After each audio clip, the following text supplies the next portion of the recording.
آپ صلی اللہ علیہ وآلہ وسلم نے جتنی دعائیں حضرت معاویہ رضی اللہ تعالی عنہ کو دی ہیں، اتنی دعائیں کسی اور شخص اور فرد کو نہیں دی،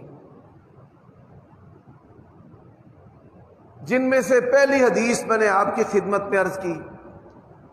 اللہم علمہ الکتاب والحساب وقہ العذاب، اے اللہ معاویہ کو دین کا عالم بھی بنا، حساب دنیاوی علوم کا جو ماخذ ہے اس کا عالم بھی بنا، آسان لفظوں میں دینی علوم کا عالم بھی بنا اور دنیاوی علوم کا عالم بھی بنا، اور اس کو عذاب سے محفوظ رکھ،